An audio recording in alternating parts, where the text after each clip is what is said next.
बिस्मिल्लाहिर्रहमानिर्रहीम, अस्सलाम वालेकुम। टॉपिक 7 के साथ मैं हूँ एतजाज़ नकी और मेरे साथ मौजूद हैं सज्जाद तरीन साहब।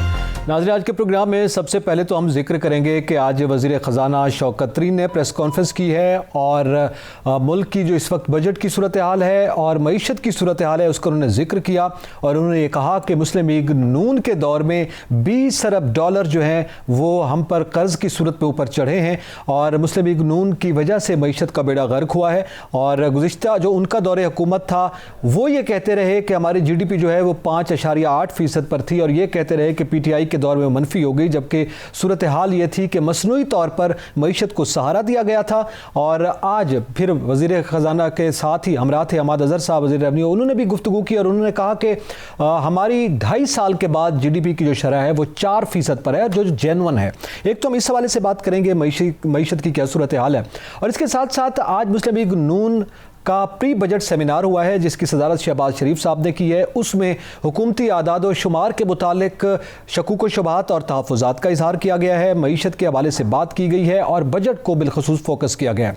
इसके साथ साथ हम बात करेंगे कि सियासी महाज पर क्या हो रहा है। आज मौलाना फजलुर रहमान की ये स्टेटमेंट सामने आई है, वह मुल्तान में मीडिया के साथ गुफ्तगू कर रहे थे और उन्होंने ये कहा कि PDM के दरवाजे पाकिस्तान पीपल्स पार्टी पर बंद नहीं हुए हैं, जबकि ये देखने की ज़रूरत है कि PDM में दरार डालने का फ़ायदा किसको हुआ है। इसके अलावा भी कुछ आम बातें की हैं, उसको भी प्रोग्राम में शामिल करेंगे और इसके साथ साथ हम ये जिक्र करेंगे कि इदारा शुमारियात ने महंगाई के हवाले से आदाद व शुमार जारी कर दिए हैं और महंगाई के हवाले से आम आदमी की सूरत हाल कहाँ तक पहुँची है।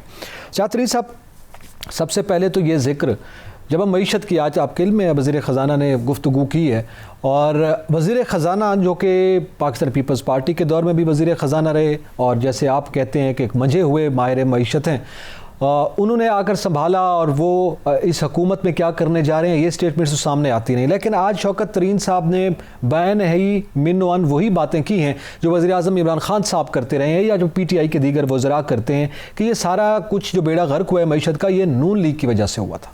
देखिए, मैं आपको अर्ज़ करूँ, पहले तो जब शौकत तरीन साहब ने जब ये बातें कहीं तो उनको फिर रिज़ाइन कर देना चाहिए था अपने ओहदे से।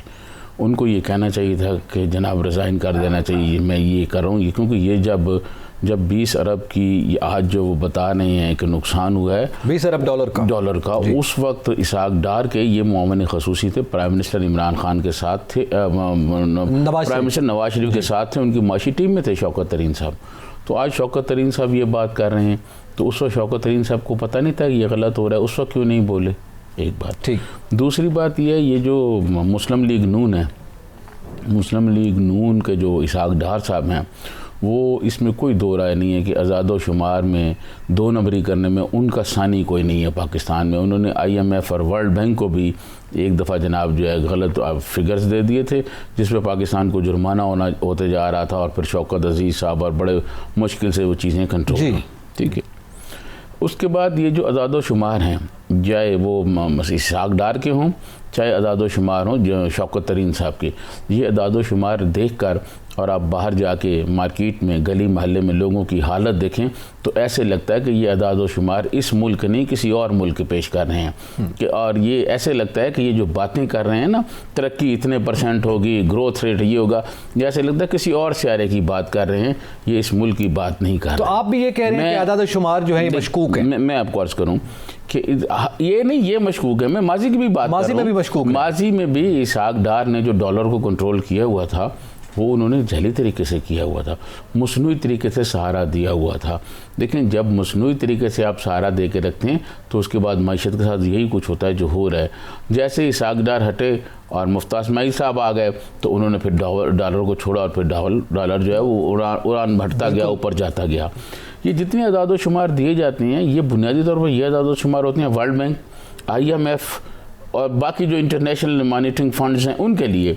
आप मुझे ये बात बताएं, ये जितने अदाद व शुमार आज शौकत तरीन साहब दे रहे थे, मैं आपके साथ बैठा हुआ उनकी प्रेस कॉन्फ्रेंस देख रहा था, क्या इन अदाद व शुमार का वो जो राजनपुर और मुल्तान और ये पूरे जनूबी पंजाब और पूरे पाकिस्तान में जो गरीब आदमी है, जो उनकी हालत है, उन पर कोई असरअंदाज हो रहे हैं?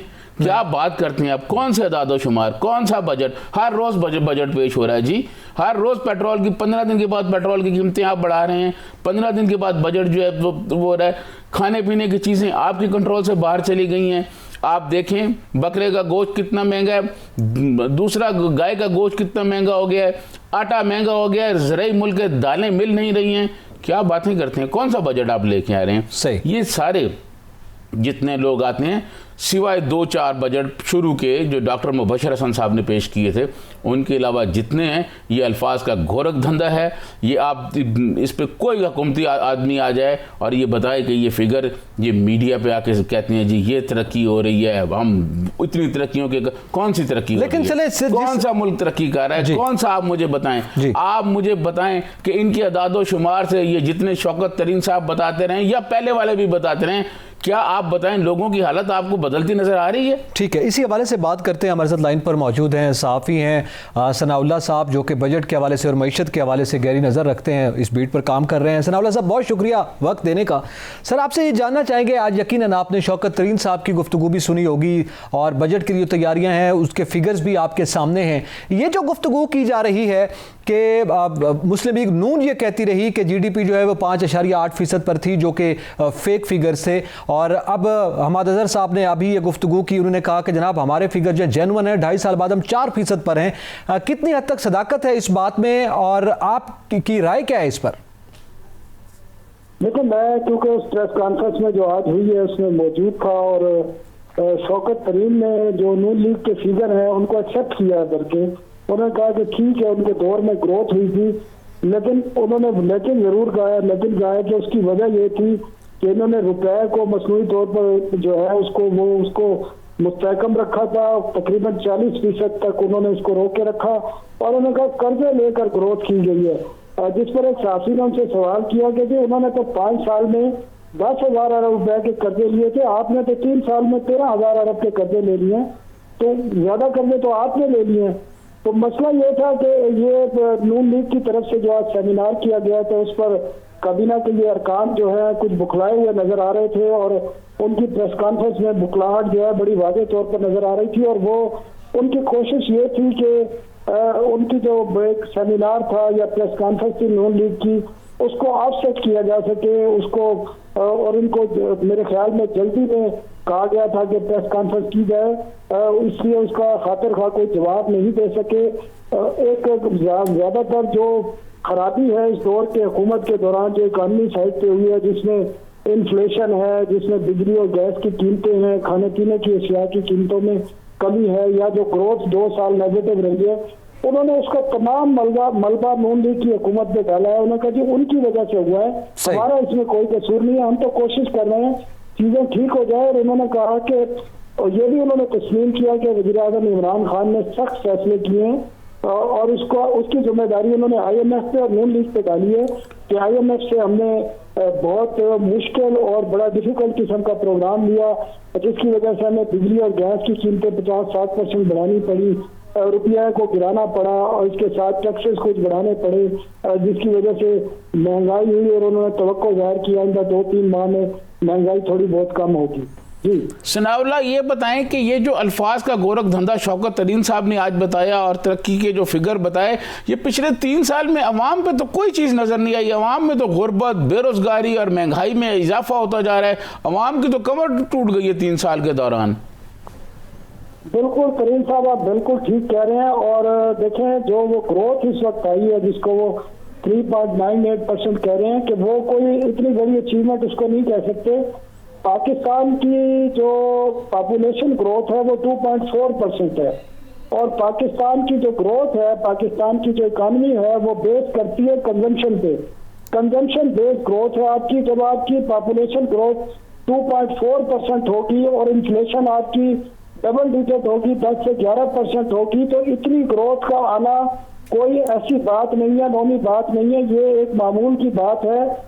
जो खतरनाक बात है जो लास्ट वीक भी मैंने आपको कही थी कि वो जो टैक्स टारगेट है वो अब अभी तो वो नेक्स्ट ईयर का तकरीबन 5.8 ट्रिलियन कह रहे हैं, वो कह रहे हैं कि हमने उससे अगले साल 7 ट्रिलियन तक ले जाना है। तो ये टैक्स आएगा कहाँ से?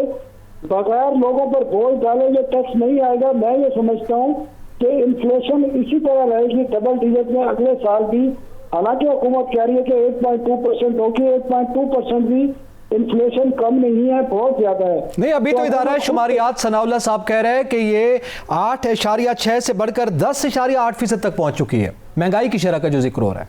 नहीं, वो तो पिछले 3 साल से ही मैं कह रहा हूँ कि डबल डिजिट में ही है, 1-2 माह सिंगल डिजिट में आई है, लेकिन ज्यादातर ये 10% से ज्यादा ही रही है।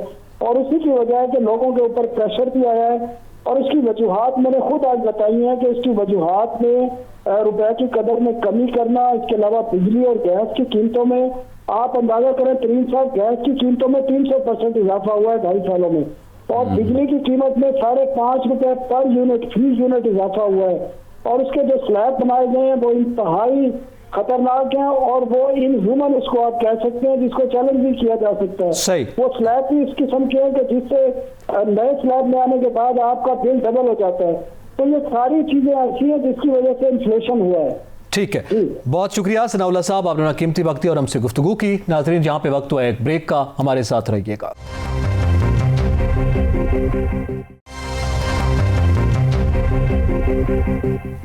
वेलकम बैक नाजरीन। जिक्र कर रहे हैं कि इस वक्त इकोनॉमी की जो सूरत हाल है उस पर पाकिस्तान मुस्लिम लीग नून ने प्री बजट सेमिनार किया है और शहबाज शरीफ साहब ने उसकी सदारत की है, और उसमें एक बात की गई है कि मौजूदा हुकूमत के तमाम तर आदाद शुमार जो कि बजट के हवाले से दिए जा रहे हैं ये सब फेक हैं और मौजूदा हुकूमत ने मईशत को तबाही के दहाने पर पहुँचा दिया है। अब सजाद तरीन साहब, सवाल ये है कि अभी आप जिक्र कर रहे थे मियाँ शहबाज शरीफ साहब जब ये बात कर रहे हैं, मुस्लिम लीग नून जब ये बात कर रही है मौजूदा हुकूमत के हवाले से, तो जब हम इन दोनों का मवाजना करते हैं तो फिर इसहाक डार साहब भी जो फिगर्स दे रहे थे उस पर भी तहफ़्फ़ुज़ात हैं, इसी PTI को भी थे, और आपने एक हवाला भी दिया है। तो आज जिस तरह से ये बात कर रहे हैं, क्या ये वाकई चूँकि वो कहते हैं ना कि जो अंदरूनी कहानी खुद करते रहे वो बेहतर जानते हैं, समझते हैं? अच्छा, मैं आपको नकी साहब एक बात ज़रा समझाने की कोशिश करता हूँ। ये बुनियादी तौर पे हुक्मरान जो हुक्मरान टोला है ना, चाहे ये PTI में हो, चाहे मुस्लिम लीग नून में हो, चाहे ये पीपल्स पार्टी में हो, चाहे फौजी जर्नैल हो, इनका एक तबका है। ठीक है जी, एक क्लास है, एक क्लास है। ठीक है। और मैं ये समझता हूँ कि इस हमारे बहुत सारे जो कॉमरेड दोस्त हैं वो ये कहते हैं कि ऐसे लगता है जैसे 2 आसमान हैं, एक पीला आसमान है, एक नीला आसमान है। नीला आसमान मेरे जैसे, आप जैसे मज़दूर, किसान और मेहनत कशों के लिए है। एक पीला आसमान है जिस पर ये सारे आज़ाद शुमार देने वाले, ये इसहाक डार, नवाज शरीफ, आसफ अली जरदारी, ये ज़िया-उल हक और बाकी जर्नैल जो हैं, और बाकी आर्टिस्ट और बड़े बड़े मुखय्यर हजरात और बड़े बड़े जो पिलर्स हैं, जो हाउसिंग सोसाइटियाँ बनाने वाले हैं, एक वो हैं। ठीक है, तो ये पीला आसमान और नीला आसमान का फ़र्क सिर्फ उस वक्त ख़त्म होगा जब गरीब आदमी पीले आसमान को नीचे से देखने के बजाय ऊपर से देखेगा। ठीक है, ये इनका एक तबका है। ये तो आपने एक फिलोसफिकल ये मैं आपको अर्ज करूं, ये एक तबका है और इनको गरीब से कोई गर्ज नहीं है।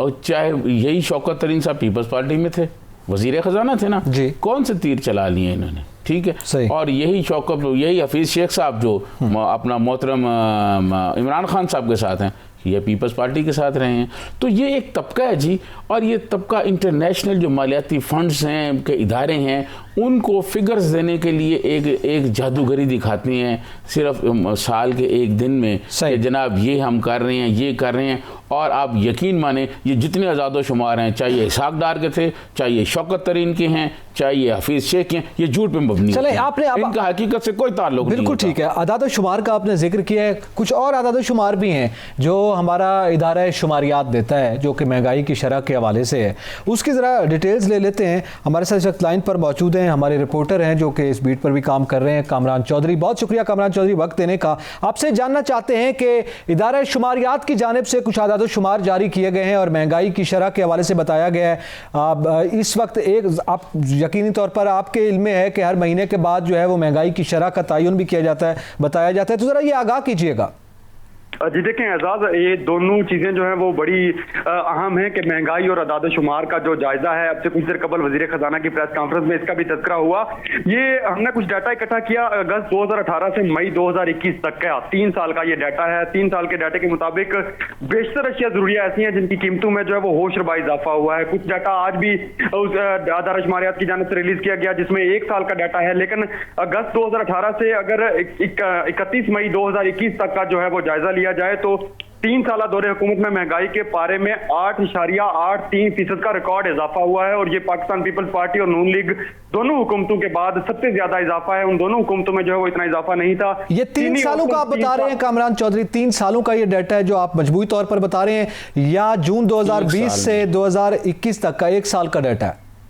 देखें एजाज, वो 1 साल का डाटा जो है वो मैं आपके साथ बाद में शेयर करता हूं, लेकिन मैंने 1000 का डाटा जो कंपाइल किया, 1000 दिनों का डाटा जो कंपाइल किया, उसमें ये डाटा भी शामिल है। उसमें चीनी जो है वो 42 रुपए 95 पैसे यानी कि 43 रुपए तक जो है वो अब तक जो है वो महंगी हो चुकी है। और सिर्फ 1 साल में जो चीनी महंगी हुई है जून 2020 से लेके अब तक जो है वो तकरीबन 17 रुपए तक जो है वो फी किलो जो है वो महंगी हुई है। अदारा शुमारियात की सरकारी अदाद शुमार है। इसी तरह से 1 साल में बिजली की जो फी यूनिट कीमत है वो तकरीबन 2 रुपए 38 पैसे का उसमें इजाफा हुआ है जून 2020 से लेकर जून 2021 तक। इसी तरह से 1 साल में 200 ग्राम मसाला जो पैकेट आम घरों में इस्तेमाल होता है वो 216 रुपए से जायद का उसमें इजाफा हुआ है। 1 साल में ताज़ा दूध जो है वो 12 रुपए का उसमें इजाफा हुआ है। इसी तरह से दही की कीमत में 16 रुपए का इजाफा हुआ है।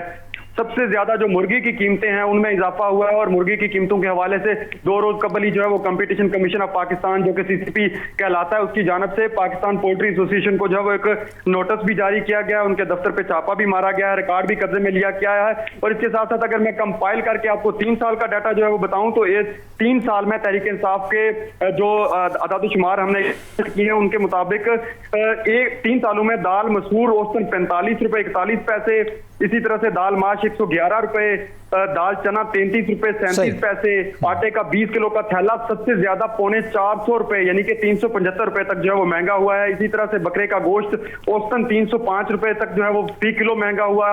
इसी अरसे में गाय के गोश्त की अगर बात की जाए तो वो 150 रुपए 83 पैसे फी किलो तक उसमें इजाफा हुआ। दूध और दही जो है उनकी कीमतों में तकरीबन 3 सालों के दौरान 35 रुपए तक का जो है वो फी किलो में उसमें इजाफा रिकॉर्ड किया गया है। महंगाई में मुसलसल इजाफा हुआ है। बहुत शुक्रिया कामरान चौधरी, आपने वक्त दिया और हमें डिटेल्स बताई हैं। अब सज्जाद तरीन साहब, एक जानिब तो हम वो बात कर रहे थे कि वो प्री बजट सेमिनार वो कर रहे हैं, उसके रिएक्शन में जैसे सनाउल्लाह साहब कह रहे थे कि हुकूमत भी आई है, शौकत तरीन साहब ने भी एक प्रेस कॉन्फ्रेंस जो है वो दे दी, अहमद अजहर साहब भी उसमें मौजूद थे और बाकी भी। तो अब लेकिन ये जो इदारा शुमारियात के अदाद शुमार हैं जो अभी हमें कामरान बता रहे थे कि मजमूई तौर पर 3 साल में कितनी महंगाई में इजाफा और 1 साल में, सर ये 3 साल में अब मैं अभी जो फिगर्स दे रहे थे मैं ज़रा नोट कर रहा था, ये कितना होशरुबा इजाफा है। आटा एक बुनियादी चीज़ है पाकिस्तान में जो है वो, ज़ाहिर है आटा जो है रोटी तो हर बंदा खाता है, उसके साथ बेशक वो चटनी खा ले, बेशक वो सलाद के साथ खा ले। आटे के 375 रुपए 3 साल में, मैंने 450 रुपए फ़ी किलो जो इजाफा हुआ है। इसी तरह ये बकरे का गोश्त 305 रुपए फ़ी किलो बता रहे हैं, गाय का गोश्त 150 रुपए फ़ी किलो बता रहे हैं। अच्छा ये तो, और फिर 1 साल में यानी 50 से नीचे फिगर ही नहीं है इजाफे का।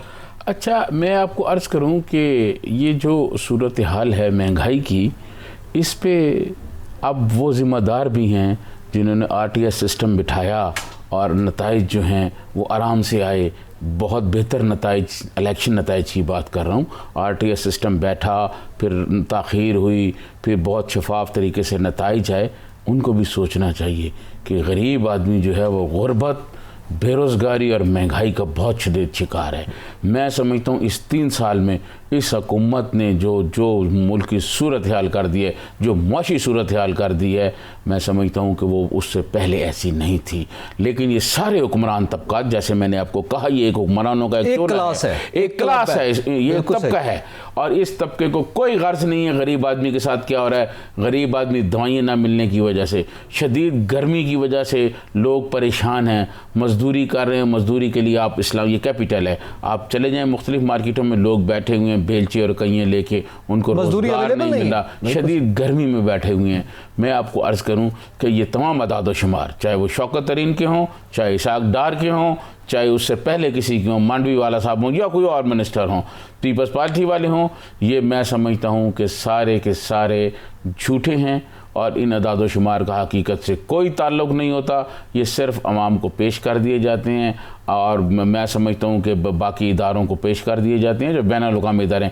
टैक्सेस, आप मुझे ये बताएं, शौकत तरीन साहब से पिछले सेमिनार में ये पूछा गया कि जनाब आप जो टैक्सेस का हदफ रख रहे हैं, आप क्या नए टैक्सेस लगा रहे हैं? तो उन्होंने कहा नहीं लगा रहे, तो फिर ये टारगेट कैसे पूरा होगा? वो तो कह रहे हैं खत्म कर रहे हैं, 10 नौयत के विदहोल्डिंग टैक्स खत्म कर रहे हैं, 5-6 रख रहे हैं। मैं ये अर्ज कर रहा हूँ कि बदकिस्मती ये है कि FBR को जिस तरह बेहतर बनाना था कि लोग टैक्स में आएँ, टैक्स नेक्ट में आएँ, FBR को नहीं बनाया गया। इन्होंने आपके भी हमारे भी दोस्त हैं शबर ज़ैदी साहब, उनको ये ले आए। अब सब शबर ज़ैदी साहब इस मुल्क में, मैंने शबर ज़ैदी साहब को ये बात उनके सामने कही कि शबर ज़ैदी साहब आप 40 साल तो इस मुल्क में अपनी कंपनियां बना के लोगों को ये बताते रहे कि टैक्स बचाया कैसे जाता है, टैक्स चोरी कैसे किया जाता है। अब आप आ गए हैं तो किस तरह आप करेंगे? क्या वो शबर ज़ैदी कर गया? नहीं, आप ऑफ द रिकॉर्ड शौकत तरीन साहब से पूछें, वो बताते हैं कि शबर ज़ैदी क्या क्या ब्लंडर करके गया है। ब्रेक का टाइम चूंकि आ रहा है ज़्यादा तरीन साहब, मैं सिर्फ ये कहना चाहता हूँ नकी साहब कि ये जो हमारे मुल्क में टैक्स जो को वसूल करने का तरीका है उसमें बहुत ज़्यादा खामियां हैं और कोई हुकूमत उन खामियों को ठीक नहीं करना चाहती, क्योंकि हमारे जो हुक्मरान तबके हैं उनके अपने मफादात हैं। न सिर्फ हुक्मरान तबके में, जैसे आपने ताजरों की बात की, फिर ब्यूरोक्रेसी भी और बाकी भी सबके मफादात आते हैं। इसका थोड़ा जिक्र करेंगे, ब्रेक के बाद भी करते हैं, और फिर जो सियासी माहौल है उसका भी जिक्र करेंगे। नाज़रीन, जहाँ पे वक्त हो एक ब्रेक का, हमारे साथ रहिएगा।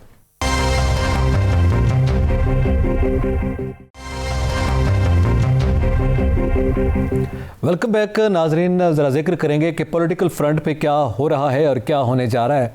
आज कुछ स्टेटमेंट्स आई हैं PDM के हवाले से, बड़ी खामोशी थी, इक्का दुक्का उस पर गुफ्तगू हो रही थी, लेकिन गुज़िश्ता 2-3 दिनों से ये माहौल भी बड़ा गर्म है। सजाद तरीन साहब, आपको पता है ये PDM से भी स्टेटमेंट्स आ रही हैं, पीपल्स पार्टी और ANP की जानिब से भी स्टेटमेंट्स आ रही हैं। बड़े दिनों बाद मौलाना फजलुर रहमान इस बात पर बोले हैं। पहले तो ज़ाहिर है वो मरियम साहबा, नून लीग, शाहिद खाकान अब्बासी और बिलावल साहब के दरमियान नोक झोंक रही है। आज मौलाना फजलुर रहमान ने जो मुल्तान में गुफ्तगू की है और उसमें उन्होंने कहा है कि पीपल्स पार्टी के लिए PDM के दरवाजे बंद नहीं हैं। आपके इल्म है, गुज़िश्ता रोज़ भी हमने बात की, ANP वालों से भी बात की, तो उन्होंने कहा जनाब हमारा तो कोई इरादा नहीं है। तो ये मौलाना साहब की जो गुफ्तगू है, शाहिद खाकान अब्बासी से हटकर, शहबाज शरीफ से हटकर, हमजा शहबाज से हटकर, तो इससे आप क्या अक्स कर रहे हैं? क्या कोई मैसेज इसको समझा जाए? नकी साहब देखें, पहले आप ज़रा, मैं आपको पाकिस्तान की सियासत बताता हूँ। मौलाना फजलुर रहमान साहब ने क्या LFO मंजूर नहीं किया था, जिसमें वर्दी में जनरल परवेज़ मुशर्रफ को सदर बनाया गया था? क्या ऐसा इन्होंने नहीं किया था? अकरम खान दुरानी को चीफ मिनिस्टर बनाने के लिए LFO इन्होंने कबूल नहीं किया था? आज कौन सी बात कर रहे हैं मौलाना? ये तो वही बात है जो आज फैसल करीम साहब ने भी इस पे रिस्पांस दिया। मैं कहता हूँ कौन सी जमहूरियत की बात कर रहे हैं मौलाना फजलुर रहमान? जब LFO, पार मुस्लिम लीग, नून, पीपल्स पार्टी और बाकी जमातें कौमी असम्बली में एहतजाज कर रही थी, तो मौलाना फजलुर रहमान और मुत्तहिदा मजलिस अमल, बाकी मजहबी जमातें, वो तो उनको सपोर्ट कर रही थी। और उन्होंने पाकिस्तान की तारीख में ऐसे हुआ कि एक वर्दी वाले शख्स को आपने सदर मुंतखब किया। आज मौलाना फजलुर रहमान को जमहूरियत याद आ गई और आज वो जमहूरियत की बात करते हैं इसलिए कि वो इक़्तिदार से बाहर हैं। सर ये सारे हिस्सा लेना चाहते हैं, इक़्तिदार में सब हिस्सा लेना चाहते हैं, और ये इनको, आप मुझे बताएं, आज मरियम नवाज साहबा बहुत काबिल कदर हैं, वोट को इज्जत देकर नारा लगाती हैं। जब IGI बनाई, जनरल हमीद गुल टिकटें तकसीम कर रहे थे और पीपल्स पार्टी के लिए रोकने के लिए इत्तेहाद इकट्ठे कर रहे थे, उस वक्त सब जायज़ था। सर मरियम नवाज के वालिद साहब तो कर रहे थे ना, बिल्कुल ठीक है, वो उस वक्त सब ठीक था। अच्छा, जब उन्होंने तो आके ना देखें मैं आपको बताऊं, उस वक्त ठीक था। अगर स्टैब्लिशमेंट आपके साथ हो, आपको 2/3 अक्सरियत दिलवा दे तो ठीक है। स्टैब्लिशमेंट आपको बाहर निकाल दे तो फिर आपको नहीं जी, वोट को इज्जत दो, वोट को इज्जत दो। यार ये सारी पॉलिटिकल पार्टियां जो हैं, आप मुझे बताएं क्या बात करते हैं? सारे सिलेक्ट होने के लिए लाइन में लगे हुए हैं। इन सारी सियासी जमातों में अगर किसी जमात के पास तजर्बाकार लोग मौजूद हैं, चीज़ों को समझने वाले लोग मौजूद हैं, वो पीपल्स पार्टी, तो वो तो है ना इक़्तिदार वाले, इक़्तिदार में, इसलिए वो भी कह रहे हैं कि यार हम इसका हिस्सा नहीं। पीपल्स पार्टी वाली चीज़ों को समझते हैं। क्या PDM में मरियम नवाज साहिबा और ये सब लोगों ने ये नहीं कहा था कि ज़मीनी इलेक्शन में हिस्सा नहीं लेना चाहिए? पीपल्स पार्टी ने कहा लो, इसमें हमें फ़ायदा है। लिया हिस्सा, हुकूमत जो है कराची से लेकर डस्के तक हुकूमती कैंडिडेट हारे कि नहीं हारे, एक्सपोज हुई, ठीक है। फिर जब पीपल्स पार्टी ने ये कहा, इन्होंने कहा सेनेट में इलेक्शन में हिस्सा नहीं लेना, पीपल्स पार्टी ने कहा नहीं लिया जाए, क्योंकि वो चीज़ों को समझने वाले लोग हैं। इलेक्शन में हिस्सा लिया। क्या प्राइम मिनिस्टर इमरान खान के कैंडिडेट और वजीर ख़जाना हफीज़ शेख को शिकस्त नहीं हुई?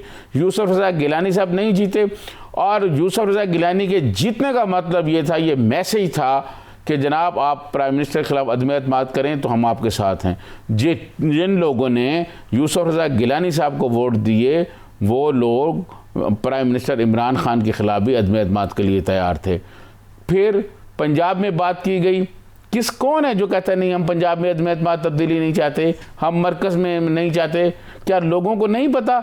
अब मैं वो बातें ऑन एयर कहना नहीं चाहता कि शहबाज शरीफ साहब किससे मिलते हैं, पिछले 2-3 दिन में वो किन किन लोगों से मिले हैं। सर ये नहीं, हमजा शहबाज ने भी इसी नौयत की स्टेटमेंट दी है। मैं आपको अर्ज करूं, अपोजिशन में साथ हैं, पीडीएम में बेशक पीपल्स पार्टी और एनपी हमारे साथ ना हो, लेकिन हम अपोजिशन के हवाले से हम इकट्ठे हैं। उनकी स्टेटमेंट मुख्तलिफ आप सुन लें। पिछली दफा बजट पे भागता रहा बिलावल भुट्टो सरदारी कि सारी जमातें जमा हो जाएं और इनको बजट ना मंजूर कराने दिया जाए। मुस्लिम लीग नून ने बात ही नहीं की। अब भी अगर सारी जमातें, कौन यार ये अवाम से मुखलिस हैं, ये क्या कर रहे हैं? अपने मफादात की बात है, अपने मुकदमात की बात है। ये ठीक कहते हैं लोग, हुकूमत वाले जो कहते हैं कि अपने मुकदमात बताना चाहते हैं। आप ये बताएं, ये सारे लोग जमा हो जाएं, जहांगीर खान तरीन ग्रुप को ये साथ मिला लें, कैसे हुकूमत बजट पास कर सकती है? लेकिन ऐसा नहीं होगा। ये तो बात शहबाज शरीफ भी कर रहे हैं कि बजट पास नहीं होने देंगे। नहीं होगा, ये सब कहने की बातें हैं जी। बिलावल साहब भी कह रहे हैं, ये सब कहने की बातें हैं। ये पिछली दफा भी बिलावल ने कोशिश की थी तो बजट पास नहीं होता। आप भी यही है, मैं भी यही हूँ, ये बजट पास होगा। आप तो फिर फवाद चौधरी ठीक कह रहे हैं ना जी। उन्होंने कहा जनाब ये तो कहते थे हम बजट नहीं पास होते, हम मुस्तरद करते हैं, ये तो प्री बजट सेमिनार कर रहे हैं, इसका मतलब है इन्होंने कबूल कर लिया बजट। सर ये हर चीज को कबूल कर लिया है, इनकी जुर्रत नहीं है, क्योंकि इन पर जो मुकदमात हैं और उन मुकदमात की जो नौयत है, इनको अपने मुकदमात से गर्ज है। किसी आदमी को ये गर्ज नहीं है कि गरीब आदमी के साथ क्या हो रहा है, गरीब आदमी बेरोजगारी का शिकार है। और यार ऐसा नहीं हुआ कि ख़वातीन जो हैं वो हॉस्पिटल के बाहर रक्षों में उन्होंने बच्चों को जन्म दे दिया और अस्पताल के दरवाजे पे दे दिया। आप मुझे ये बताएं, ये सारे हुक्मरान क्लास जो हैं ये अपना इलाज पाकिस्तान में कराना पसंद नहीं करते, पाकिस्तान का ये पानी नहीं पीते, पाकिस्तान की ये चीज़ें नहीं खाते, और हुक्मरानी हम पे करती हैं कि नहीं जी हम गरीबों के बहुत बड़े हमदर्द हैं। मुझे ये बताएं, बनी गाला की आप बात करते हैं कि जी बनी गाला इतना महल है, तो रेमंड महल कौन सा नहीं है? क्या वो गरीबों में नहीं तकसीम हो सकता? वहां गरीबों के लिए कॉलोनी नहीं बन सकती? ये सब पे होना चाहिए। पीने के लिए साफ पानी मुयसर नहीं है। ये बिल्कुल सब होना चाहिए और ये बिल्कुल दुरुस्त बात है। मेरे ख्याल में इस पे हर पाकिस्तानी की बात समझते हैं हम। लेकिन ये एक क्लास है, आप समझते हैं एक तबका है और एक ही क्लब है और एक ही पॉलिसी है। अच्छा, अब उस पॉलिसी के तहत ये मौलाना फजलुर रहमान जो हैं, ये अभी आज हम गुफ्तगू कर रहे हैं कि पीटीएम के हवाले से दरवाजे तो बंद नहीं है, लेकिन साथ ही जो ये बात कर रहे हैं कि जनाब हम रिजाइन के हवाले से अपने मौके पर कायम है। उस पर कुंडी साहब ने आप देखें मेरी बात सुने जी। अगर ये कायम है अपने पर तो रिजाइन दे दे ना, किसने रोका हुआ है? दे दे, नून लीग भी रिजाइन दे दे, मौलाना भी रिजाइन दे दे, फिर दे देना रिजाइन। पीपल्स पार्टी ने तो कहा था कि हम रिजाइन नहीं देते, वो चले गए ना, आप दे रिजाइन ना। ओ बाबा, ये सारा अवाम की आंखों में धूल धोंकी जा रही है। ये अवाम को ऐसे एक बताया जा रहा है, लॉलीपॉप दिया जा रहा है, जिस तरह हुकूमत कहती है रियासत मदीना बनाएंगे और ये होगा, ये रियासत मदीना बनाएंगे जो यहाँ गरीबों के साथ हो रहा है, इसी तरह ये अपोजिशन भी वो कर रही है। मैं ये समझता हूँ, जो मैंने आपको शुरू में बात की, ये हुक्मरान एक तबका है, सही है, चाहे वो अपोजिशन में हो चाहे वो हुकूमत में हो, वो उन लोगों के मफादात का तहफ़्फ़ुज़ करते हैं जो उनके मफादात का तहफ़्फ़ुज़ करते हैं। इनको अपने मुकदमात का गर्ज है, इनको अपने मुकदमात का वो पड़ा हुआ है, इनको कोई गर्ज नहीं है कि हॉस्पिटल यहाँ काम है, इनको कोई गर्ज नहीं है कि यहाँ एजुकेशन के इदारे नहीं हैं, इनको कोई गर्ज नहीं है कि हेल्थ सिस्टम कैसे बेहतर हो। आप मुझे ये बताएं, जब ये सारी सूरत हाल यहाँ हो गई है, कौन सा शहबाज शरीफ ने बताया मुझे, क्या आपने रिजाइन देना है? समझते हैं आप जालमाना इक़दाम हुकूमत कर रही है, आप कहें जी पीपल्स पार्टी दे रही, हम रिजाइन दे के जा रहे हैं।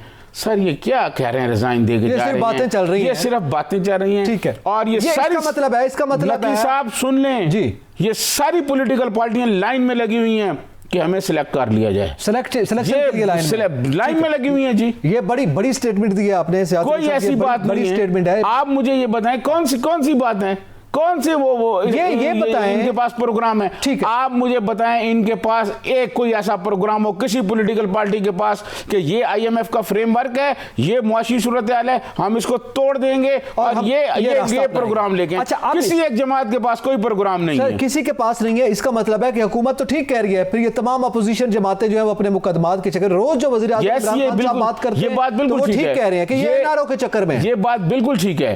लेकिन हुकूमत की नाअहलियों की जब दास्तान लिखी जाएगी ना, वो भी कोई काम नहीं होगी। वो भी बहुत नाअहल लोग हैं, उन्होंने भी 3 साल में इस मुल्क की मुआशी हालत को जो कुछ कर दिया है उसकी भी कहीं मिसाल नहीं मिलती। साहब, फिर रास्ता क्या है हमारे पास? इस अवाम के पास क्या रास्ता है? सब सियासतदान भी सिलेक्शन के लिए लाइन में लगे हुए हैं, जो मौजूदा हुकूमत है उसकी भी कारकर्दगी जो है वो बिल्कुल मायूस कौन है। तो फिर क्या रास्ता है हमारी अवाम के पास? देखिए, क्या आप और मैं को सजेस्ट कर सकते हैं? मैं आपको अर्ज करूं, पाकिस्तान में जो इलेक्शन का अमल है वो इतना महंगा कर दिया गया है कि गरीब आदमी सोच नहीं सकता कि वो इलेक्शन लड़े। ठीक है, इलेक्शन का अमल एक पूरा मनसूबा बंदी के तहत बहुत महंगा कर दिया गया है। गरीब आदमी, पढ़े लिखे नौजवान जो हैं, जो पॉलिटिक्स में आना चाहते हैं, उनके लिए कोई रास्ता नहीं है। जागीरदार, जिनके बच्चे जो हैं, जिनको कुछ पता नहीं है लेकिन उनके पास कोई जागीरें हैं, वो जागीरदारों के बच्चे हैं, किसी का बाप वज़ीर है, किसी का बाप माजी में वज़ीर रहा है, वो वडेरे जागीरदार, चौधरी, खान, ये भी क्लब है जी। अपने लोगों को लाते हैं, अपने अपने इन्होंने हल्के तकसीम किए हुए हैं। और बकौल हमारे एक लाहौर के दानिश्वर के, वो कहता है कि इलेक्शन वाले दिन एक जो बिरयानी की प्लेट है, उस प्लेट पर ये सारी कौम लड़ रही होती है और लोग नारेबाज जिंदाबाद और मुर्दाबाद कर रहे होते हैं। आप मुझे बताएं, जुल्फ़िकार अली भुट्टो को फांसी दी गई, हज़ारों लोगों ने कोड़े खाए, क्या बना उन लोगों का? वो तो नजर ही नहीं आ रहा। कितने लोगों को फांसी नहीं पता। और पीपल्स पार्टी पर किन लोगों का कब्जा है? सारे वो पीपल्स, जरदारी साहब के इर्द-गिर्द सारे वो लोग बैठे हुए जो ज़िया-उल हक की मजलिस शूरा में थे, आधे छोड़ के पीटीआई में चले गए हैं, कुछ बाकी उनके साथ बैठे हुए। कौन सी जमहूरियत, किस जमहूरियत की बात करते हैं, किस आइन की बात करते हैं नकी साहब? ये सारे अपने मफादात की बात करते हैं। ये सारे इस चक्कर में है कि हमारे मुकदमात की हमारी जान छूट जाए, बात जी सब ठीक है। ये सियासत नहीं है, आप समझते हैं कि ये बेनज़ीर मफादात का खेल है पूरा। ये जिसको हम सियासत एक नोबल टोटल मफादात का खेल है, कोई गरीब आदमी के लिए कुछ नहीं है। इनको पिलाया जाए ना वो पानी जो यहाँ का गरीब आदमी पीता है, इनको दी जाए वो दवाई जो यहाँ का गरीब आदमी खाता है, फिर इनको पता चले। फिर तो ये ठीक है ना, यहाँ पे डिक्टेटरशिप भी होनी चाहिए। फिर तो ये सारी जमातें, सर मैं ये नहीं कहता डिक्टेटरशिप, डिक्टेटरों ने भी कौन सा यहाँ कुछ दूध और शहद की नहरें बहा दी हैं। डिक्टेटरों को भी आप देखें कि ज़िया-उल हक का बाप कौन था और उसके एहसासे चेक करें कितने हैं। ये सारा एक तबका है। मैं ये समझता हूँ जो गरीब आदमी पानी पीता है, जो गरीब आदमी दवाइयाँ खाता है, जो गरीब आदमी आटा खाता है, वो इनको खिलाए ना, तो फिर इनको पता चल जाएगा। इसका मतलब है अवाम ही इनको ठीक करे जी, अवाम ही वो रास्ता और वो ताकत है जो इनको ठीक करेगी। नाज़रीन, इसी के साथ ही प्रोग्राम का वक्त खत्म हुआ। एतजाज़ नकीर से जाते हैं, इनको इजाज़त दीजिए। अल्लाह हाफ़िज़।